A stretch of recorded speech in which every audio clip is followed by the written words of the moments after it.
Hi, welcome to Robot Culture. I'm your host, Kevin Isley. Today we're going to talk about why I chose the Kask Protone as my new helmet.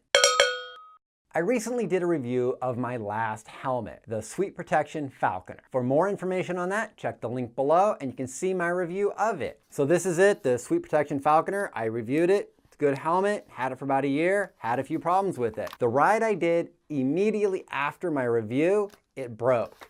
The inside part of it just sort of broke where it attaches to the helmet. So I had to get a new helmet. The helmet I had previous to my Sweet Protection was the Kask Vertigo. This is it. It's a nice helmet. I did really like it. One thing I did not like about this helmet was that it fits on your head really big. It's a very large profile. It feels like just something sitting on top of your head. And I didn't like the way it looked. But comfort level, the Kask totally has comfort. So after the Sweet Protection broke, I was in the market for a new helmet. I did a lot of research, and here's a few things that I was looking for. I wanted an everyday helmet that had a low profile and was sort of aerodynamic. I don't know if I see a lot of benefit in aerodynamic helmets, at least at the level I ride at, but I did like the aero aspect of the Sweet Protection. But mostly I like the low profile of it. The vast majority of people in my cycling club have the Kask Protone, and I think it looked like a really nice helmet, so that was definitely on the top of my list. I was also looking at the POC Ventral Spin helmet, a smaller profile helmet than the other POCs, but when I put it on my head, I thought it still looked kind of big, and they have that very large back profile to it. Didn't look good on me, so I didn't want to go for it. So that left the Kask Protone as the leading challenger in my next helmet. If you saw the review of my Sweet Protection Falconer, I thought it looked really good, but the one big problem I had with it was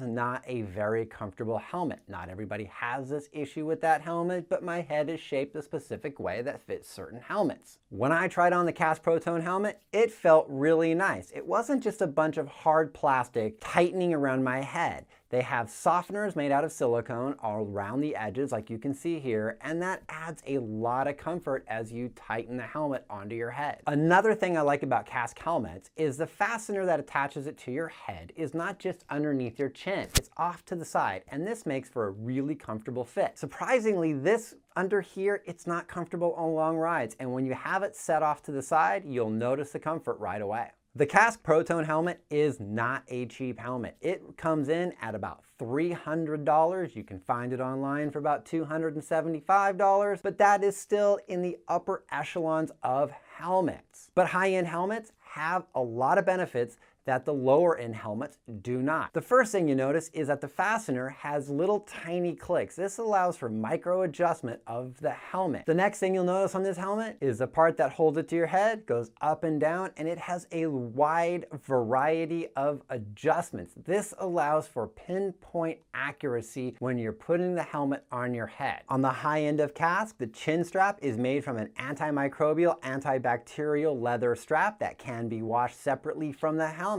This is a really amazing thing to have on a helmet because as we sweat, the sweat runs down our head, it collects on that chin strap, and the antimicrobial, antibacterial strap is going to allow that no bugs are going to live inside your chin strap, making you sick another day or giving you a rash. I guess there are a lot of benefits to having an aero helmet. Every review always says that there comes with a 10, 15, 20% reduction in energy and all of these things. I don't totally see that, but I really wanted an everyday helmet that was very ventilated. And a true aero helmet is not ventilated at all. It's meant for a time trial, and it doesn't just work for 80 miles with your friend. The Kask Protone has a lot of ventilation. They say that this ventilation, the way they designed it, and the back part of the helmet being so enclosed, allows for a 15% reduction in energy. So it's a little bit better. And as you can see here, it's very ventilated in the front. And I like that the air just sort of comes flowing through. And then on the top, it's not ventilated at all. And then you got the rear where all the air can come out. And this is going to make for a very fast helmet. Compare that to the Kask Vertigo, which is an extremely ventilated helmet, an extremely comfortable helmet, but not aero whatsoever. So as air comes in, it's just going to kind of go out everywhere and not sort of focus it, allowing for a better latter ride. So I've taken the Kask out on 2 rides, and I will say this, it is really comfortable. I really like it, and the low profile on my head I think looks pretty good. I'm very into this helmet, but again, we don't know. I'll let you know in 1 year. Well, I think that just about covers it. The reason I chose the Kask Protone helmet as my next helmet. If you like this episode, give it a thumbs up. If you're new to my channel, hit that subscribe button. And as always, I'm on YouTube, I'm on Facebook, I'm on Instagram, I'm everywhere. And until the next time, I hope to see you out there on the road.